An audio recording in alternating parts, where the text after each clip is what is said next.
আগামী নির্বাচন সুষ্ঠু আর উপর সেটা নির্ভর করবে। আমরা যেন তেন কোনো নির্বাচন চাই না। ন্যায় ইনসাফ এবং কোরআনের আইনের ভিত্তিতে এই লড়াইয়ের জন্য দলীয়ছেন আপনারা। আগামীতে যে কোনো ফেস্টিভাল নতুন পুরাতন বুঝি না, এই ফেস্টিভালের বিরুদ্ধে আমাদেরকে কঠোর প্রতিরোধ গড়ে তুলতে হবে। প্রস্তুত থাকতে হবে ইনশাআল্লাহ।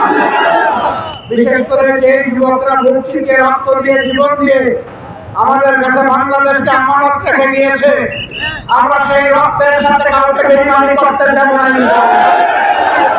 তাদের রক্তের পূর্ণ পবিত্র মূল্য আমরা পরিশোধ করতে চাই।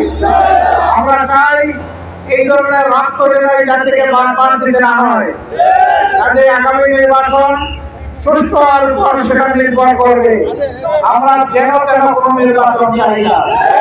বাংলাদেশের বিভিন্ন জায়গায় ইদানিং রাজনীতির নামে যে অপকল্প আর উৎপাত আমরা লক্ষ্য করছি, আমরা সংশ্লিষ্ট দলগুলোকে বলবো সাবধান হন, নিজেদেরকে সামলান, নইলে জনগণই আপনাদেরকে সামলে দেবে। সবাই ভালো থাকবেন। আগামী লড়াইয়ের জন্য প্রস্তুত হন।